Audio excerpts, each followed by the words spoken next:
Hi there guys, how we doing? Welcome back to the channel. Thanks a lot for tuning in. Hope you're all keeping well. Hope you all had a good weekend, ready for another week. It's been about a week or so since I last made a video. I knew that it was going to be the last round of Premier League fixtures. Obviously, Sunday just gone. Obviously, yesterday, if you're watching this on Monday. So, I thought I'd save, I thought I'd save up some content for this video. This is obviously quite a special video because it only happens once a year. It's my it's my Premier League roundup. It's my my opinion, my review of the year and what's happened in the Premier League. Obviously, it's been an absolutely mental year, hasn't it, in the Premier League, to be honest, with the, 110 days, something like that, of lockdown that we had where there was no football at all. Because of the old pandemic that happened and is still happening. We've managed to get into a position where they found a solution around it. Obviously the world ground to a halt, didn't it, with no fans allowed being in stadiums anymore and stuff like that. Obviously, there's regular testing. They're very, very strict around the protocol surrounding, like players and social distancing and the rules that they have to adhere to get football back. But yeah, we got it back, and it's been absolutely crazy, hasn't it? The last, I think it's the last 7 weeks, something like that, that football's been back, hasn't it? It's been absolutely mad with the amount of football that's been on TV. I think that Sky and BT and Amazon have done a really, really good job of bringing us all the football. I think it was 96 games, something like that were televised in the last 7 weeks. So there's been games upon games upon games, hasn't there? Every single day at 7:30, 8 o'clock or earlier, you flick the sports channels on and there's been football. So it's been a mad year to try and review, but I'll do the best that I can about it. I've got several different awards to give out and like accolades and stuff like that. So obviously, just let me know what your thoughts are on my rankings, on my opinions on the awards I'm giving out. Obviously, comment down below, subscribe to the channel and stuff like that.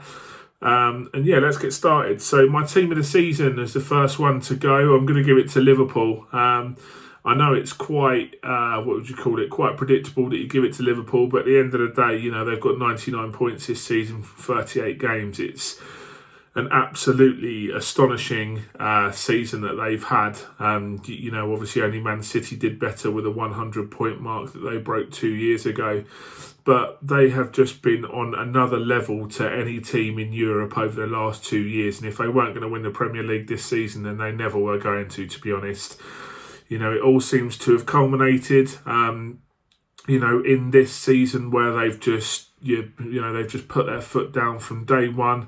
They've used, the painful memories of last season, getting so close to Man City and not quite winning it. What did they get? I think it was 96, 97 points they got last season, didn't they? So, so close last year, being, astonishing. And this year they've just pulled away from everyone. I think that the game that did it for me was the away win at Aston Villa, I think it was. They were heading into extra time, drawing, and with literally one of the last kicks of the game, Sadio Mane from a corner headed it on and they scored, and they didn't look like winning that game at all up until that point. So I think that gave the fans a belief, the players the belief that this was their year to go. So congratulations to Liverpool. They've been amazing. They've got a plus 52 goal difference, which is ridiculous. They've hardly conceded any goals this year with Alexander-Arnold, Van Dijk at the back, Alisson in goal. They, just throughout that team, they've got players who know Jurgen Klopp's system and perform in it, and they thoroughly deserve the Premier League title. Congratulations to them. They are my team of the season. A special shout out must go to teams like Chelsea, who I think have done exceptionally well, but I'll cover them in a little bit more detail, and Burnley as well. I'll cover as well in the next few awards. But up until now, team of the season, Liverpool. It's it's kind of a no-brainer, really, isn't it? So moving on from that, just readjust there. So moving on from that, my manager of the year. Now, there were quite a few that I contemplated for this award. There was Nuno Espirito Santo at Wolves, who I think is an exceptional manager and has got Wolves playing excellent football again, despite their season starting in July last year with Europa League qualifiers. I think they've done well. They've given all the top teams a game this year. I've also wrote down, obviously, Klopp. He's in charge of an exceptional team in Liverpool. The reason why I didn't go for Klopp is because I think he's got better players than the manager that I actually picked for this. And also a shout out to Lampard as well, who I think's done an excellent job in his first season in the Premier League with Chelsea.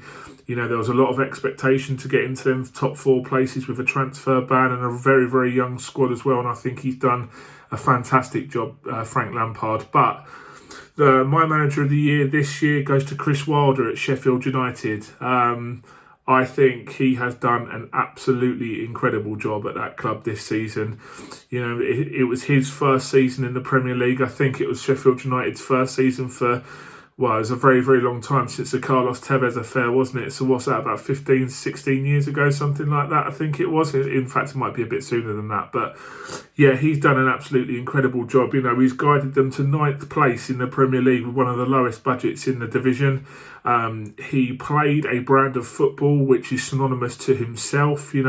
Last season when Sheffield United got promoted, they played this 3 at the back with 2 wing backs, so it could switch into a 5 at the back, but they play with the overlapping centre halves, which is amazing to see with Lundstrom and Egan and O'Connell and stuff like that. So yeah, they've been absolutely brilliant, and I think the job he's done there, he deserves manager of the year without a shadow of a doubt. He should be lauded. He should be, considered for every top managerial award in Europe with the job that he's done. Because I've got to be honest with you, you look at Sheffield United's squad, and you just don't see where they would have got points from in this Premier League season. I tipped them to finish bottom, and the fact that they finished 9th and were in with a shout with European football for most of the season is an absolutely incredible achievement. And with that whole second season syndrome coming up, I hate that saying, but it is a thing. I'll be very, very interested to see how Wilder and the club and his set of players who, love him as a manager, be interesting to see how he does next season. So, yeah, manager of the year, Sheffield United's Chris Wilder. Moving on to signing of the season, quite a few players that I considered for this one, to be honest. Obviously Bruno Fernandes has been exceptional at Manchester United. There's been a couple of others that I thought of as well. Steven Bergwijn at Spurs has made a really good impact, but he hasn't done it over a long period of time. But in the end, I went for Christian Pulisic. Obviously they signed him halfway through last season and loaned him back to Dortmund. I think it was for 54 million, wasn't it, in the end? Obviously, the American winger, branded as a wonder kid, if you believe all the Football Manager talk and stuff like that. He's been absolutely fantastic for Chelsea this season, and since lockdown has lifted and the football has restarted in the Premier League, he's really kind of taken this Chelsea team by the throat and dragged them over the Champions League line. You think of some of the performances that he's put in since the restart, and I think he's been very, very he's been very, very impressive with his attitude, with his work rate. He's blistering quick. He can finish. He's lightning quick with the with his ball with the ball at his feet. And I've written down here he's got 9 goals and 6 assists in 25 Premier League games this season. So it's a brilliant return for a guy who's really he's still a kid. And in such a what would you call it, a cauldron of a football club with Chelsea, where if you have a few bad results, the players the fans will get on your back straight away. I think he's done absolutely brilliantly, and moving forward, with all these players coming in, such as, we think Havertz and Werner and Ziyech and stuff like that, he will be one of the linchpins of that Chelsea side moving forward. So, yeah, my signing of the season is Christian Pulisic from Borussia Dortmund to Chelsea. Moving on to Player of the Year. Now, Player of the Year, there are a hell of a lot of players that I considered for this award. I think that Kevin De Bruyne has been absolutely sensational this season for Man City again. I think he's the best attacking midfielder in the world by an absolute mile. I think Van Dijk's been sensational. There's been a lot of players. Heung-min Son for Spurs, as a Spurs fan, has dragged us through games at times. Alisson, Yeah, he's been brilliant. Bruno Fernandes again. Marcus Rashford has been brilliant for Man United. But for me, there's only one player, and he stands out in an already exceptional team. It's Trent Alexander-Arnold is my player of the season in the Premier League. For a 21-year-old to be playing at right back to get Premier League, player of the season speaks volumes about how good this guy is. I think he is probably the best right back in the world, when you consider some of the players that are playing there all over Europe at the moment. That's no mean feat to say that, but he is absolutely sensational for his age. Born in Liverpool, he's a Scouser that's won the league this year in one of the best Premier League sides of all time. He does not stop running. You could say that defensively he's not the best, but I mean, what he lacks in defensive awareness, he makes up for going forward with, what is it I've written down here? 13 assists and 4 goals from right back in the Premier League. It's just absolutely ridiculous. He's a great corner taker. He takes some unbelievable free kicks. The one he took against Chelsea the other day was absolutely world class. And, all at the age of 21, he's not really broken into the England squad yet, so he's going to get better with age when he goes to England and stuff like that. And, I just think he's absolutely brilliant. You can tell through social media that he's a winner. He's got an attitude which is, instilled in him by Klopp that, you go out, you win every game, you give everything for your home boy, your home club every single game. And, he's going to get a statue outside Anfield one day, I think, because he's going to be a future Liverpool captain, and he's just dragging them through games at times from right back, and Andy Robertson at left back as well. So, thoroughly deserved. Trent Alexander-Arnold is my Premier League Player of the Year, so congratulations to him. The next award is the Breakthrough Player of the Year. Now, this is one where, when I say breakthrough, I mean a player who, most people didn't know before the season started and have, obviously played games and has made a bit of a name for themselves, and, they've become an important cog in the team for that team that they play for. So this season I've gone for Bukayo Saka at Arsenal. He's the English/Nigerian left-sided player. The reason why I say /Nigerian is because there's currently a lot of debate as to who he will pick to represent at national level. Apparently he has some Nigerian heritage in his family, which comes from, I think it's his mum and dad. So, personally, I hope that he picks England because he's an absolutely fantastic player at just 18 years old. He's impressed Mikel Arteta with, the way that he's conducted himself in what's been nothing short of a pretty disappointing season for Arsenal domestically. Obviously, they're in the FA Cup final, but in the league, they've been disappointing at times. And, Bukayo Saka has been very, very impressive. He's filled in at left back when he's needed to, but personally, I see him as more of a left winger moving forward. He's very quick. He can pick out a pass. He's got a great left foot. And he's contributed with 5 assists and 1 goal in 25 games. He's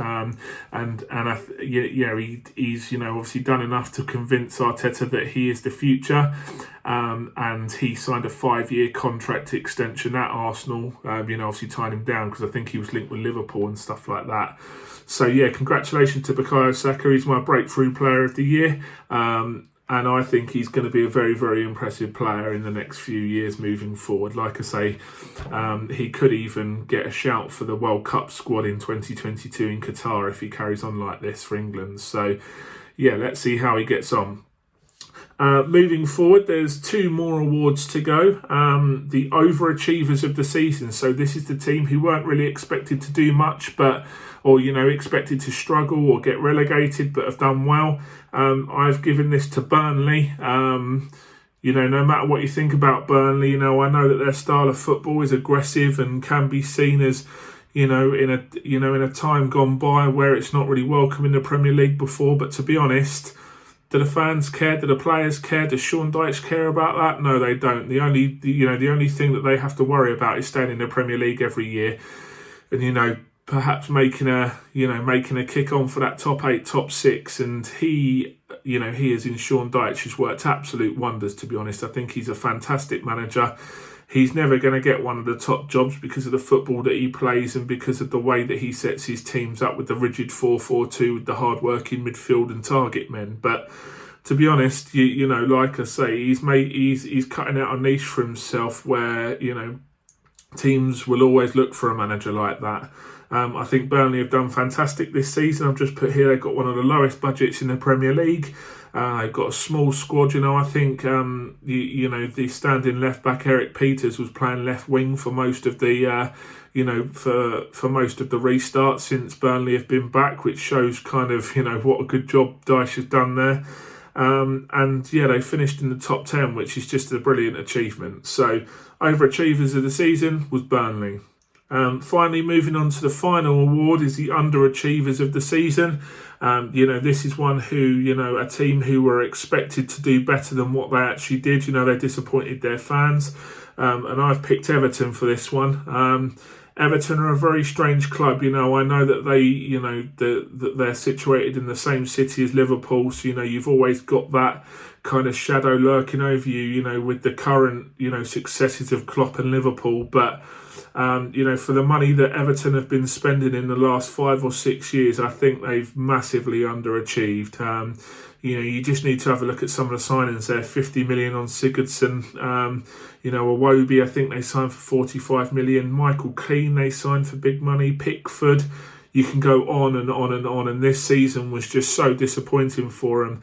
In the end, they finished 12th, which was, a bitterly disappointing campaign for them. Obviously, they sacked their manager halfway through the season, didn't they? And they appointed Carlo Ancelotti. But, how much can you put on Ancelotti, when you've inherited a team which is A, coming out of a lockdown period, and B, half of them look like they don't want to be there and they've lost their motivation for it, and it's an ageing squad as well now. So, it's going to be very interesting to see how Everton move forward in regards to backing Ancelotti, because, you just have to have a look at the signings that they made last summer. They were very, very disappointing. Marcel Brand's a director of football there who's responsible for, all of the signings and the scouting who come with a big reputation, has done a really bad job, I think. You have a look at last season's signings.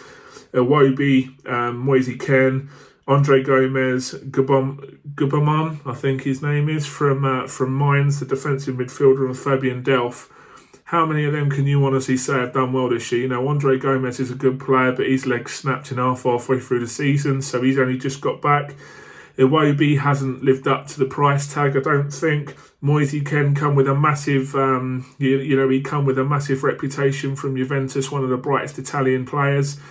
Has done nothing. It might be that under Ancelotti, with that Italian link now, he might do a little bit better, but they're spending hundreds of millions of pounds and they're just not getting it right. So, how many more cracks at the whip does does the owner Mashiri give? Obviously, I think they've got a bit more money coming in with Alisher Usmanov, who's the Russian backer. I think he's Russian, or it might be like Uzbekistani, I think he is, or something like that. But yeah, he's got loads and loads of money, so he might want to invest as well. But yeah, it's just one season after another where they constantly disappoint and they constantly let their fans down. And, if Ancelotti isn't going to do it, then I don't think they're ever going to do it, to be honest, because to get a manager of Ancelotti's class is absolutely astonishing. So, you've got to give him the money, you've got to give him the faith and the belief to rebuild. But let's see how Everton do. But for now, they're my underachievers of the season. So, yeah, that's it. I'll just go through them again. Team of the season, Liverpool. Manager of the year, Chris Wilder. Signing of the season, Pulisic. Player of the year, Trent Alexander-Arnold. Breakthrough player of the year, Bukayo Saka. Overachievers of the season, Burnley. And underachievers of the season are Everton. So let me know what you think about that. I'm on Twitter at East Terrace 0, on my Instagram at East Terrace Football, and on here, obviously, subscribe to the channel. I'm going to do a Spurs review of the season because obviously I'm a Spurs fan for my sins, so I'm going to do one of them as well. So yeah, subscribe to the channel. There's going to be loads of videos coming up about future transfers and going into a bit more depth about, the Champions League, which is coming up in August and stuff like that. So yeah, stick around. I'm really enjoying making content across all the platforms. So, interact with me and stuff like that. I really appreciate it. And keep safe, and I'll speak to you soon, guys. Take care. Bye then.